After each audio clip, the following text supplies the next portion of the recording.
Hello and welcome to English Podcasts with Chris and Sue. For more information, visit english-podcasts.com.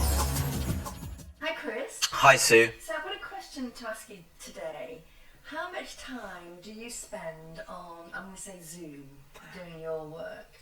It really depends. I mean, I had a 1 hour Zoom this morning. I've got another one on Friday. I had one on Monday. Yeah, so maybe 3 or 4 hours a week. Yeah, quite a lot. So is this more than it was 2 years ago? Uh, Pre-COVID. Pre-COVID? Yeah, definitely. Yeah, In fact, I never ever used Zoom in Well, pre-COVID. it's funny you say that because this time 2 years ago, I remember you telling me about Zoom, and I had the famous words, "What Zoom?" You know, and now we use it all the time. I wish now that I'd even had shares in it because everybody uses Zoom or Teams or Google Meet all the time.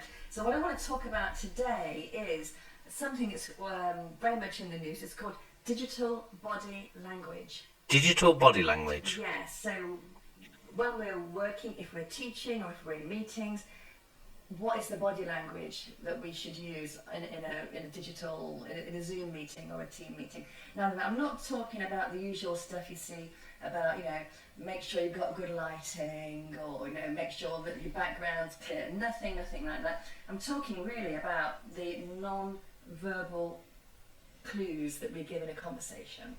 So, and I've found 7 points. Although, just to cut in, the background, etc., is another big verbal cue, isn't it? I'm going to come to that one. I think that is I think 0.5. But I'm really, that is certainly an aspect. But I'm going to talk mainly about normally when we speak. It's the difference between a face-to-face meeting where we're like using our hands more and stuff like this, and a digital meeting or a lesson. Now, you might cover this, but I was talking to a person the other day who they had a departmental meeting, and it went from 9 o'clock in the morning until 5 o'clock in the afternoon, which they're normally, together in a room. Most of them were together, but this person was outside on Zoom, and he said it was painful. Just points that dragged on and on and on and on. He said they should have finished the meeting, really, concern the content. It should have been finished at 12 o'clock, but it went on till 5. And he said it was actually painful. And it dragged on because he was on Zoom? No. It's always like this. Yeah, but he said when you're actually in the meeting, you don't see how much of a waste of time it is, or how much time is wasted in the meeting. That is a very good point. I'm going to mention about kind of group activities, like group dynamics, which is different. Yeah. When you're in a group to when you're on the Zoom. Anyway, well, having said that, you asked me how long I'm normally on. Next week, I have 5 days of 3 hours of Zoom every single day. Oh, wow. Yeah. Oh, wow. Well, I hope these tips will be useful for you. I hope so, too. I've got 7. So the big difference, of course, is when we're face-to-face, we can see people's body and their body language. But when we're on Zoom, it's really their head and their shoulders, And lots of people use their hands when they're speaking or just listening in, and also like nodding and things like that. So lots and lots of non-verbal gestures, and so this is the problem when you're on Zoom. You don't always get the best feedback from people because you don't have their body language, their whole body. I think it just depends on where people place their computer. Yeah. Because some people are at a distance from their computer, so you can see their upper body, you can see the hand movement, but some people, it's just the head that, that occupies the whole screen. Absolutely, and that's not good, is it, really? And it's strange. It is very strange, and that's another one I'm going to come to, strange. So, in that situation, in fact, the jargon is that the kind of implicit body language gestures need to become more explicit. Mm-hmm. Can you explain that? Well, I was going to ask you, how on earth can we do that? Because normally there's a lot of nodding that goes on, and I think mainly you should actually, if you agree with somebody on a point, rather than just nod, I think you actually have to speak and say yes. But sometimes if you're in a group meeting, if you say yes, it can cut somebody off, and also your image comes up on the screen as the big one, so you don't see the other people so well. This is the other point Yeah. I mentioned about. And I heard a podcast, I think it was last week, a bit about this subject, and they were talking about hands, knees, and feet. Meaning? What did they say? Hands, toes, and well, basically what they're saying is that you have to be sort of more dynamic in a meeting, and even things that you don't see are important to get some dynamism in.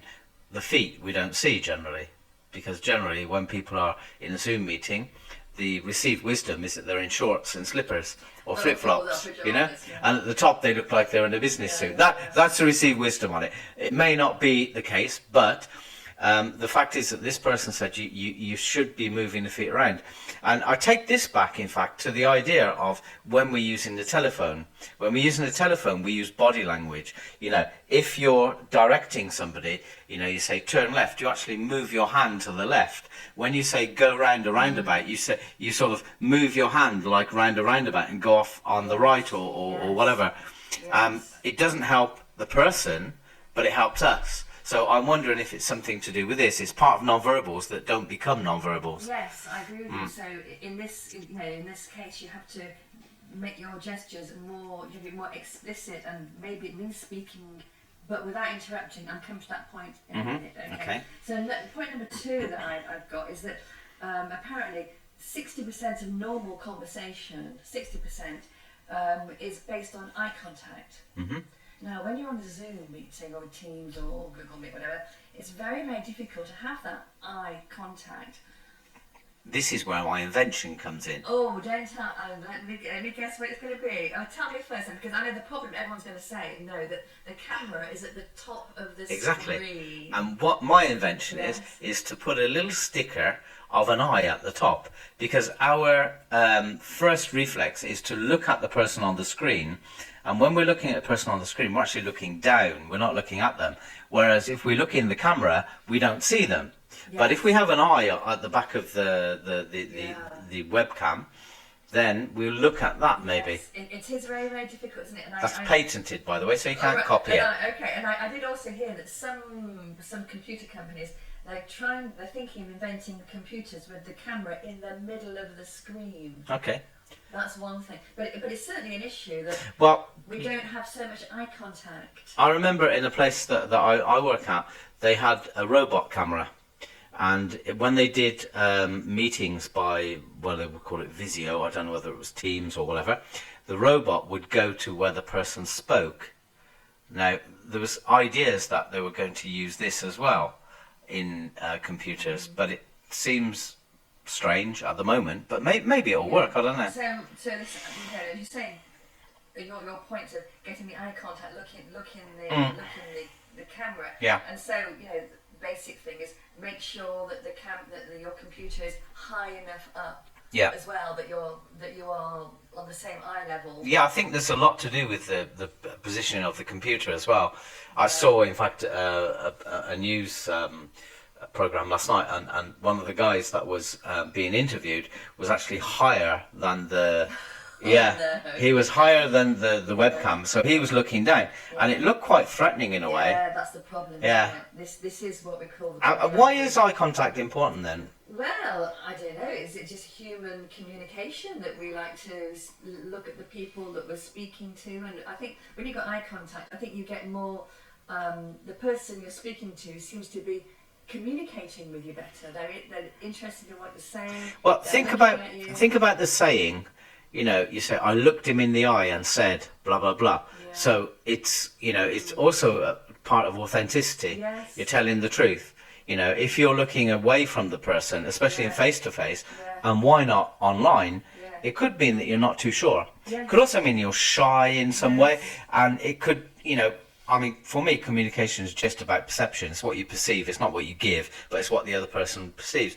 So the perception could be that you're not too sure about something, that you don't believe in it. I mean, there's all sort of negative connotations that come into it. Eye contact is, that's one of the difficulties with the digital communication. Mm-hmm.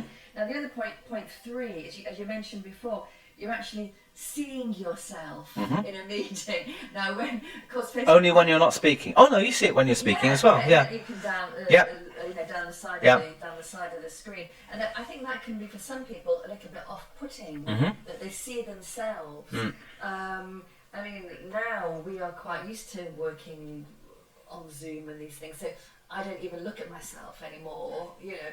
But it can be very, very off-putting. And now your point there that the background becomes your body language in a way. So It sends a message. It does send a Yeah. message. So, you know. If you're in an untidy room, people think, untidy person. Yes. You know. Absolutely. And But it's perception again. They may not be. No, you know. no. I remember doing a Zoom a short while ago, and a woman was in. It looked like a teenager's bedroom, with the bed was unmade. There was clothes everywhere. It looked really, really shabby. Yes. And straight away, it doesn't really add to their sort of prestige, if you like. You know. Yes. But I did some Zoom sessions with a guy who was preparing for an interview. And I said to him, "You've got to change your background because it was, I'm going to say, a bit of a messy student's room." But you can put backgrounds on Zoom easily and on Teams. But I think personally, when the people put the Green screen. the blurred look, I think they're hiding something. You know, I mean. Okay, so that's perception again, isn't it? That's my perception. So I like to see, you know, a plant or a white wall, a little bit of a picture. Anyway, but so the background does become Sure. body language. I've got a background, in fact, that I put up over in the corner there, and I use that when I'm doing a lot of Zoom. So I'll probably be using it next week. Although this is not too bad a background if I'm facing this way. No, that's right. Yeah. That's right. Now the other point 4, is pauses and delays. Now, because in a normal face-to-face conversation, we do have, perhaps not you and me speaking, but people do pause and they do perhaps take their time. You know, it might be a split second to answer or something. But when there's a delay on Zoom, we always say like, "Are you on mute?" or you know. Yeah, that was the word of 2021, I think. Right, yeah, that's right. But you know, so that's one of the problems that I think pauses are completely natural. they are. But if they're accentuated, it can also lead to perception that people are not sure, they can't find their words, whatever. But you know, I mean, an interesting thing, and I always use this in one of my trainings, is do you know what the opposite of listening is? Of speaking is, sorry. Speaking, it's not going to be listening, isn't it? Because that's too easy. No, it's not. In fact, it's pausing. No, the opposite of listening is actually turn taking. Yes. Because we take turns in conversation, and generally what happens in a lot of conversations is people don't listen to half of what is said because they're waiting for their turn to say what they want to say, so they miss some of it. And even some people go over other people, like we're probably doing, you know. It can be through enthusiasm, or it can be because they're not really interested, or, you know, they feel their point is more important or whatever. But in terms of pauses, you have to be careful with this, not only for the perception, but in terms of the turn taking, it can sort of throw the dynamics out of the conversation out a little bit. Yeah. Yes, I agree on that. And then the point 5, this is, I thought, quite an interesting one, was that on in sort of Zoom meetings, people tend to be a little bit more formal, a little bit more, well, let's say they are less spontaneous. And in fact, it's the interesting thing, it's so that people seem to laugh a lot less when they're in a digital meeting. And the thing about laughing is that, you know, one person next to you might smile and the other person, and it's, you know, it's a kind of group dynamic thing, laughing. Contagious, whereas, yeah. It's contagious. Whereas when you're in a Google Meet or something, and you're sitting alone in your room, you haven't got that spontaneity, you haven't got that contagious niceness that you often have sometimes in meetings. And I think that's a bit of a problem with the digital body language, that people can be mistaken for being rather formal, when if you're just sitting alone in your lounge, you're going to be less spontaneous than when you're in a group. So I think we need to judge people less you know, like, oh, he's a bit of a dry one or whatever. But yeah, when people sit I don't down- think it's so much judgment as perception. yeah, You know, perception, what it sends across. And yeah. we are quite quick to make perceptions as human beings, and we make our mind up about lots of things. So we process lots of, you know, information, etc. Yeah. And sometimes we just go a little bit too fast, possibly. And maybe Zoom or whatever, you know, online communication or remote working or whatever doesn't really help that. No, I agree. I mean, these people who are sitting alone, who are normally very nice, you know, chatty people, if they're, you know, if they're not so spontaneous online, we might think, oh, they're a bit shy or something. You know, again, it's giving perhaps a bad, the wrong perception of people. Anyway, something you mentioned earlier about interrupting. Can I just say something? Interrupt me, please do. No, carry on. Sorry. we are face to face here, so this is why we're laughing. You see, right? Okay. So yeah, I mean, if you're in a group meeting, interruptions are like, ooh, it can quickly turn into a right mess. You know, It's difficult though, isn't it? very, very. It really is difficult because you know you don't really want to cut somebody off, but also you want to maybe add to the conversation or whatever. But there's some, I don't know if it's on Zoom or something, but there's one where you can put a hand up. Well, that's exactly what I was going to say. Yeah. Exactly what I was going to say.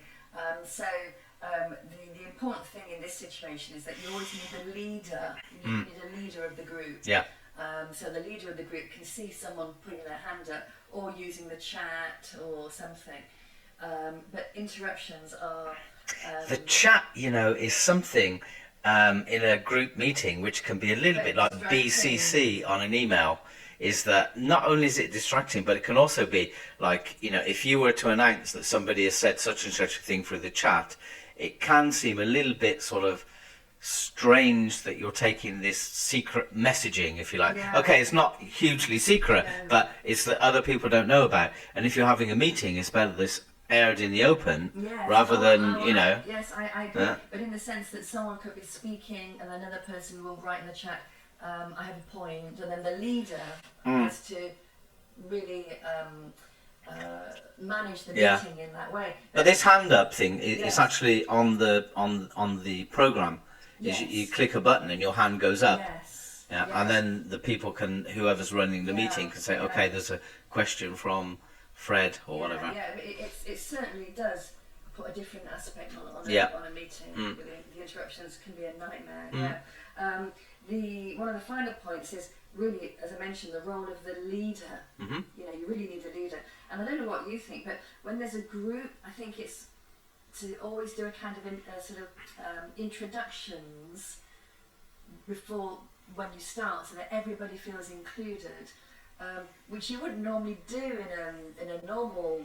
It depends. Some they do. They do a round the table thing. Yeah, but I think it becomes more important in a digital setting where so everybody can feel included. Yeah. And it's the role of the leader, really. Yeah. The chairman. But what you often find is that people are not very original. In fact, one person will start and they'll say, okay, we'll just go around the table, we'll introduce each other, and one person will start and they'll say, hi, my name is Fred, I'm married, got 3 children, I'm 52 years old, and I work as an engineer. And the next person is exactly the same, But what I'm thinking of is these are people that actually know each other. Yeah.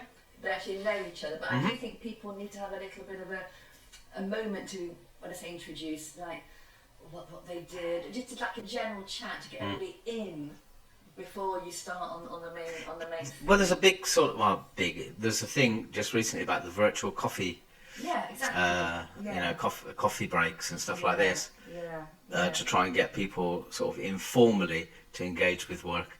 But I mean, Zoom is one of those things. Zoom is a bit like PowerPoint and email, in as much as people in companies, it is assumed that everybody can use it and they know how to use it. So nobody gets any training on this. No. Not that you need a huge amount of training, but you know, just some things sort of to put you right, you know, about, you know, the placement of your computer, how to, you know, get online. Because I don't know, quite often you set up a Zoom meeting and then people don't turn up, and you send them an email that says, oh, I didn't get the link. and you send them exactly the same email that you sent them originally with the link, still it's the same email basically, and they don't tend to look at it, and you get people who turn up late, and or those that I don't know, they just didn't look at the email or whatever. I mean, it's not linked to the fact that they're probably not interested, but it's just they zap through their email so quickly because they get so many. But it's one of those things, we just don't get guidelines on it. No. Simple guidelines, a simple set. It can almost be like a memo sent out, make sure you do this, do this, etc. This is how you connect, blah, blah, blah, because I mean, like you said earlier, you're on mute. When people turn up, you're in a meeting and people have got their video off and their micro off. Yes. And it's a pain in the ass. Well, it just breaks the dynamic of it. Yeah, I'm only thinking after 2 years really of using Zoom all the time and the other formats, I think now we need to really be more aware of the body language and to improve how the meetings or the training sessions can be, because we have got experience in it now. And in fact, someone said to me the other day that the Zoom meetings, now we're working from home, they're fine, but they are like a patch. They're not really a fantastic way to have training or a fantastic way to have the meeting. They can be a patch, but I think they could be better if people are aware of the new kind of body language that is required to get people getting the best out of the digital. Yeah, I don't fully agree that it's a patch. I think it's something that can be used as a complement, to online, face-to-face, etc. I think it's a great complement, but to use it, exclusively, 100% like that, I'm not sure whether it's such a good thing either, because it doesn't really mimic what people do on a day-to-day basis. Okay, we're going through or have been through a pandemic where people have been working in remote teams more and more. There are people, I mean, I've had 2 this week who have caught COVID, so they have to be at home, I have other people that need just a little sharp shock of stuff. So we've done like 3 half-hour sessions or 3 1 hour, which it wouldn't have been feasible to do for them to come all the way, into the office or whatever, So it's much, much better like that. Yes, but it's a compliment. It is. Yeah. It is, and I agree with that. Anyway, but I think people need to be a bit more aware of the digital body language and the loss of the non-verbal cues. Well, there's one, in fact, that are French people. Yeah, I'm not picking on French people. I am. No, I'm not. But French people, if you ask a French person a question, you say, how's your job? And they go, like this, yeah? It's almost like, where do I start or whatever. But in English, it comes across, especially online, because it is accentuated, comes across as a totally fed up. It's not actually the case, When you get people, doing that type of thing, or they're sort of drifting off, or you'll get some people, and this is to do with body language, they'll speak to somebody off camera, and you think like, well, they're not really into this, or you can see them reading their emails. If you go into a meeting, you can see people doing that as well. Yes. But, it is, especially because of the body language, accentuated by remote meetings. Yes. Well, I think we've covered lots of points there, Chris. And Lots. maybe with more experience that we have and any feedback we get from the listeners, we can develop that a bit more in another podcast. Okay, great stuff. Good. Thank you. Thank you.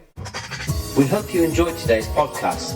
Join us again at english-podcasts.com and subscribe to our podcasts on iTunes. And if you have an idea for a podcast or a blog, please get in contact with us through the site at english-podcasts.com.